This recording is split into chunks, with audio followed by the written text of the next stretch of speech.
Good morning everyone, कैसे हैं आप सब। आशा करती हूँ आप सब बहुत अच्छे होंगे और आप सभी को सबसे पहले जय श्री श्याम।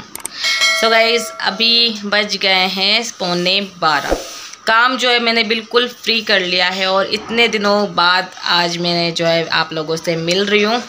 वीडियो नहीं बनाए काफ़ी कम से भी कम 15 दिन हो गए होंगे। 15 दिन से मेरा कोई ब्लॉग नहीं गया है। मेरा खुद का ही मन बिल्कुल नहीं कर रहा था ब्लॉग बनाने का और अचानक से ही मुझे आना पड़ गया वापस से। और इसका रीज़न ये है कि मैं आपको बता दे, पॉइंट पे आ जाती हूँ, मतलब घुमा फिरा के बात बताऊँगी उससे अच्छा है मैं आपको सीधे सीधे बता दूँ कि क्या हो गया।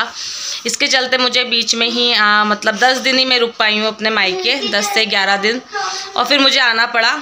एक्चुअली क्या हुआ कि हमारे जो मेरे ताऊ जी, हमारे ताऊ ससुर जी हैं, वो एक्सपायर हो गए।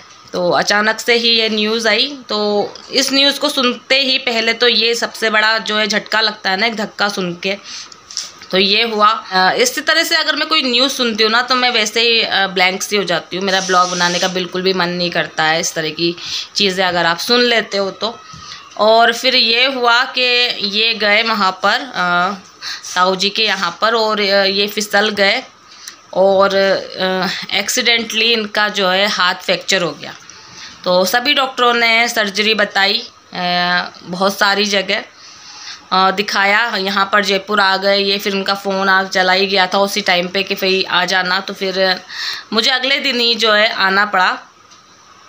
तो दिमाग में एक टेंशन सी तो हो ही जाती है कि अचानक से ऐसी मुसीबत आ गई कि पहले ताऊ जी का सुना, उसके बाद इनके हाथ में फ्रैक्चर हो गया और उसके बाद वापस से डॉक्टर ने जो है सर्जरी का बोल दिया। तो सुन के आप डिप्रेस तो पहले ही हो जाते हो। तो मेरे साथ भी हुआ कि मैं बहुत ज़्यादा टेंशन में आ गई, क्योंकि क्योंकि किसी के साथ जैसे कि पहली बार सर्जरी होती है ना, तो आपको पता ही नहीं होता है कि भाई सर्जरी में क्या होगा, किस तरह से प्रोसेस होगी, क्या होगा।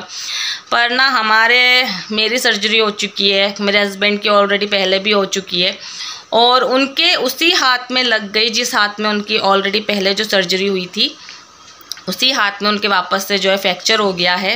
उनकी कोहनी, पहले उनके एल्बो क्रैक हुई थी, तो एल्बो की सर्जरी हुई थी। तो उसके बाद यहाँ पर वो होते ना प्लेट्स वगैरह लगा दिया, रेडियल क्या बोलते हैं उसको, वो लगाया।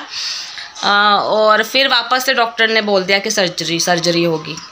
फिर यहाँ पर भी हमने 2-3 जगह कंसल्ट करा, इन्होंने ही, मैं उस टाइम तक नहीं आई थी, इन्होंने ही कंसल्ट करा डॉक्टर के जा कर के। और डॉक्टर के गए तो एक डॉक्टर हमको ऐसे मिले, उन्होंने बोला कि 1 महीने का पहले, 1 से 1.5 महीने का, अभी इनके 1.5 महीने का प्लास्टर जो है बंधा है।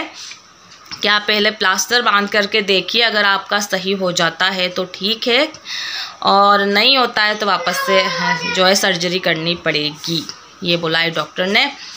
तो ये है कि हम सभी को ये उम्मीद रहती है कि इतना उम्मीद पे दुनिया कायम है। सर्जरी से सभी लोग घबराते हैं, और मैं बोल रही हूँ कि भाई हस्बैंड की भी ऑलरेडी पहले हो चुकी है, मेरी भी हो चुकी है। तो सर्जरी से सच बताऊँ मुझे पर्सनली बहुत अच्छा नहीं लगता है, मतलब चाहती नहीं हम, मतलब लगता है कि यार बिल्कुल ही ज़्यादा कंडीशन ऐसी है तो करवाओ, नहीं तो अगर डॉक्टर बोल रहे हैं तो फिर इग्नोर कर देनी चाहिए। सर्जरी बहुत ज़्यादा प्रॉब्लम होती है सर्जरी करवाने के बाद।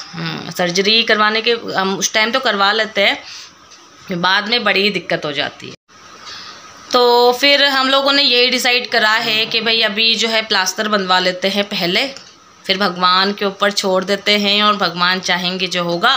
तो भाई प्लास्टर जो है बनवा लिया है, अब 1.5 महीने तक इस तरह रहना है। प्रॉब्लम तो खैर आती है, आपको पता है, एक हाथ हमारा इस तरह से रहता है, उनको हाथ अपना इस तरह से ही रखना है, तो उसको हिलाना विलाना कुछ भी नहीं है। तो बड़ी जो है समस्या आ रही है लाइफ में, अचानक से ऐसी मुसीबत आ गई है। तो बहुत ज़्यादा ये मान लीजिए बहुत ज़्यादा ही टेंशन में चली गई थी मैं स्टार्टिंग में। तो मेरे यहाँ खुद के हैंड में ये जो होता है ना अपना उल्टा हाथ, बायां हाथ जिसे बुलाते हैं, तो इस हाथ में मेरे बहुत ज़्यादा पेन होने लग गया। तो टेंशन के चलते ही हो रहा था ये भी, और बहुत दिनों, मतलब कम से भी 5 से 6 दिन लग गए थोड़ा सा माइंड को सेट होने में। और अचानक से मुझे आना पड़ा, इसका भी मुझे सच बताऊं तो बहुत दुख हुआ कि यार मेरी पूरी जो गर्मी की छुट्टियां हैं बच्चों की ख़राब हो गई हैं। अब हम कहीं नहीं जा सकते हैं फ़िलहाल, और बच्चे भी नहीं जा सकते, मैं भी कहीं नहीं जा सकती हूँ। तो बस यही है कि यार इस तरह की मुसीबत आ गई है, बहुत बहुत ज़्यादा दुख हुआ पहले तो, फिर अब जाके थोड़ा सा माइंड को सेट कराएं कि यार परेशानियाँ लाइफ में चलती रहती हैं। अगर हम ऐसे दुखी होकर के बैठे रहेंगे तो शायद लाइफ में कभी आगे बढ़ ही नहीं पाएंगे। तो इसलिए फिर आज जो है मैंने आप लोगों से इस जितनी भी सारी प्रॉब्लम मेरी लाइफ में आई, ये आज मैं आपके साथ शेयर कर रही हूँ। और अब ये है कि डेली ब्लॉग का पता नहीं, पर हाँ कोशिश करूँगी कि थोड़े थोड़े वीडियोस जो है बना करके डालती रहूँ, ताकि कि आप लोगों से मैं मिलती रहूँ।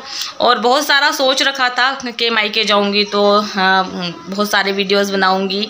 मेला जो लगता है मेरे मायके में वो अब लग गया है, और पर मैं नहीं जा पाई क्योंकि जब तक लगा ही नहीं था। तो और वैसे भी 10 दिन समथिंग ही रुक पाई हूँ, उससे ज़्यादा तो रुक ही नहीं पाई। सोच के मैं गई थी कम से भी कम 20-25 दिन रुकूंगी, पर ऐसा कुछ हुआ नहीं। वही होता है कि यार जो हम चाहते हैं ना उस तरह से जो है हमारी लाइफ में चीज़ें नहीं हो पाती हैं, कुछ ना कुछ डिस्टर्बेंस हो ही जाता है। भगवान चाहते हैं वो होता है, वो वाली बात है। तो देखते हैं अब आगे इनका प्लास्टर कब खुलता है, फिर डॉक्टर क्या बताते हैं, ये सब चीज़ें चलती रहेंगी। हो सकेगा तो मैं आप लोगों के साथ भी शेयर कर ही दूँगी। तो मैंने आपको बता ही दिया भाई ये सब हुआ, और ये हमारी मोटी बाई आ गई है और देखिए भाई नया नया शौक लगा है हमारी मिष्टी को। देखिए मेहंदी लगाने लग गई है हमारी मिष्टी। हमेशा इस तरह से मेहंदी की डिज़ाइंस बनाती रहती है, आगे भी बना ली है। तो अभी ये एक्टिविटी कर रही है हमारी मिष्टी अभी गर्मियों में। प्लीज़ आपसे हमारे वेकेशन में ऐसी कोई एक्टिविटी करना, स्विमिंग, डांसिंग, ड्राइंग। मैं कर रही हूँ मेहंदी की मिष्टी मेहंदी की कर रही है। हमारे प्रभु का लुक चेंज हो गया है, इसको भी दिखा देती हूँ। हम प्रभु आओ बेटा, ये देखो हमारे प्रभु की हो गई है गंजी है ना, टकलू टकलू हो गया। और प्रभु ये बोलता रहता है कि ना मम्मा मेरे बाल कब आएंगे, मम्मा मेरे बाल कब आएंगे मैंने कहा आ जाएंगे बेटा। मेरे दोस्त मुझे चराते हैं और हमारी मिष्टी की मेहंदी देखिए, ये मिष्टी नहीं लगाई है, ये वाली। तो अभी काफ़ी ना, अरे बेटा बाल से हट जाओ, बालों पे से हटो, बालों पे से हट जाओ सब, चलो। तो अभी वही मिष्टी इस तरह से मेहंदी लगा रही है, ये अच्छी चीज़ है। और इस एज में मतलब इसके बराबर के हिसाब से ये काफ़ी अच्छी बना रही है। थोड़ा धीरे धीरे प्रैक्टिस करेगी तो और अच्छी बन जाएगी। तो अभी टाइम देखिए, आपसे बात करते करते 12 बज गए हैं, और भृगु और मिष्टी देख रहे हैं टीवी, और मैं थोड़ा सा अभी रेस्ट करूँगी। अच्छा अभी मैं आपको मिल रही हूँ शाम की चाय के साथ। जी हाँ, थोड़ा सा रेस्ट करा, उसके बाद अपने लिए बना रही हूँ यहाँ पर चाय, और बच्चों के लिए बना रही हूँ रूह अफ़ज़ा, क्योंकि बच्चों को कुछ ना कुछ ठंडा चाहिए होता है पीने के लिए। और मुझे तो खैर चाय चाहिए ही चाहिए, गर्मी कितनी ही तेज़ पड़ जाए, पर वो होता है ना कि 2 टाइम चाय तो पीनी है। जो चाय लवर होते हैं उनको हमेशा ये चीज़ रहता ही है। और यहाँ पर टेस्ट करके देखा मैंने अपनी चाय को, तो थोड़ी सी ना मुझे फीकी लगी। और अभी मैंने इलायची डाली है चाय में, थोड़ा सा ना अब गर्मियों में ना इलायची वाली चाय पी लेती हूँ। और यहाँ पर रूह अफ़ज़ा बनाऊँगी दोनों बच्चों के लिए, क्योंकि मिल्क रोज़ भृगु को कम पसंद है, उसको बोल रहा था वो कि रेड कलर वाला ही पीना है। और यहाँ पर मिष्टी दूध लेकर के आ गई है, तो उसको भी रख दिया है मैंने एक साइड में। तो यहाँ पर ये आइस क्यूब्स डाल दूँगी, क्योंकि बच्चों को ना बहुत सारी बर्फ़ डाल करके बिल्कुल चिल्ड हो जाता है ना, ठंडा ठंडा, वो पीना जो है पसंद है। और अभी वैसे बिना गर्मी के टाइम पे कुछ ना कुछ लिक्विड चीज़ हमें चाहिए होती है। मुझे खुद को भी ऐसा लगता है कुछ ना कुछ ठंडा जो है मैं पी लूँ, पर अभी मुझे चाय पीनी है, ठंडा नहीं गर्म पीना है, और बच्चे ठंडा पी लेंगे। और आपको बताया ही सही कि मैंने इस तरह से जो परेशानियां आ गई हैं इनको तो अब फेस करना ही है। जैसे भी होंगे वैसे दिन निकालने ही है, हंस के निकालो या रो के। वो होता है ना कि अगर आप टेंशन में निकालोगे तो भी आपको निकालने हैं, और अगर आप नॉर्मल होके बिना थोड़ा सा रिलैक्स होके निकालोगे तो भी आपको ये जो दिन है परेशानी वाले ये निकालने ही पड़ेंगे। तो इससे तो अच्छा है कि ज़्यादा टेंशन लेने से बेटर है कि आप थोड़ा सा रिलैक्स होकर ये इन दिनों को निकालें। और चाय वगैरह पीने के बाद देखिए यहाँ पर ये हमारे भृगु के काम है, इसने देखिए कितना सारा कचरा जो है दिन में अभी फैलाया है, तो थोड़ा सा मैं जो है झाड़ू लगा दूँगी।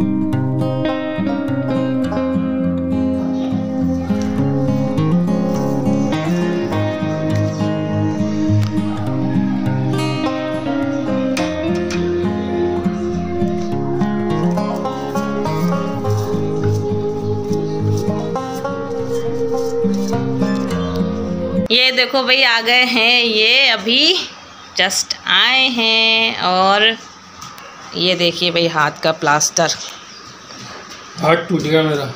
ये कौन सा वाला प्लास्टर होता है? फाइबर वाला। फाइबर वाला। तो ये फाइबर वाला जो है, एक बार खोल के बताओ उसको। प्लास्टर बांधा है, गर्मी में हालत खराब हो रही है। गर्मी में बहुत भयंकर हो जाता है आपको प्लास्टर को। उसको खोलो बेटा। ये रघु ऐसे हेल्प करता है पापा की। है रघु? लड्डू से ज्यादा मैं करती हूँ पापा की। ये देखो, अरे गर्मी में मर गए रे। ये इस तरह से यहाँ। और जो हड्डी क्रैक हुई है वो इधर हुई है। किधर हुई है? यहाँ पे। अच्छा यहाँ हुई है, इधर इस साइड में हुई है। पहले इनकी यहाँ पे थी, फिर अभी पहले यहाँ पे से तो सर्जरी हुई थी, यहाँ से टूट गया। देखते हैं कब सही होगा, है ना। अच्छा, तो ये लेकर के आए हैं, आइसक्रीम नहीं है ये भाई, ये है श्रीखंड। तो गर्मियों में हम आइसक्रीम तो हमेशा ही खाते हैं, पर ये हेल्थ के हिसाब से बड़ा ही अच्छा है और बहुत ही टेस्टी लगता है। और पहली बार अभी गर्मियों में मैं खाऊंगी, मुझे बड़ा पसंद है श्रीखंड। तो ये लेकर के आ गए हैं। और मैंने आपको नहीं बताया कि ये भी 1-2 दिन हो गए हैं इनको ऑफ़िस जो है ये जाने लग गए हैं, क्योंकि क्या करें, मजबूरी है ये, मान लीजिए ऑफ़िस जाना भी। क्योंकि वर्क एट होम के लिए पूछा, पर वर्क एट होम मिला नहीं है इनको। और यही है कि अगर नहीं जाएंगे तो फिर वही होता है कि हम जो मिडिल क्लास फैमिली के लोग होते हैं उनका घर खर्च कैसे चलेगा। तो इसलिए जाना भी ज़रूरी है। तो यहाँ पर श्रीखंड दोनों बच्चे जो है एंजॉय कर रहे हैं, मिष्टी के पापा भी जो है साथ में खा रहे हैं। और हमारे रघु को थोड़ा सा कम पसंद आया ये श्रीखंड, उसको बड़ी मुश्किल से खिलाना पड़ा और उसको बोलना पड़ा कि भाई तेरे लिए बाद में अब ये है कि आइसक्रीम लेकर के आ जाएंगे। उसको पसंद नहीं आया है श्रीखंड, पर मुझे पर्सनली हाँ बहुत ही अच्छा लगता है श्रीखंड खाना। तो यहाँ पर अभी आपको मिल रही हूँ सारा काम फ्री करके, मतलब खाने में सिर्फ मैंने दाल चावल बनाए थे, उसके बाद किचन क्लीन कर लिया। और अभी जितने भी सारे बर्तन हैं इनको मैं कर लूँगी अच्छे से क्लीन। तो चलिए इसी के साथ इस वाले वीडियो का करती हूँ एंड। वीडियो पसंद आया हो तो इसे लाइक शेयर एंड कमेंट कर देना। मिलेंगे नेक्स्ट व्लॉग में। Bye bye and take care. Bye.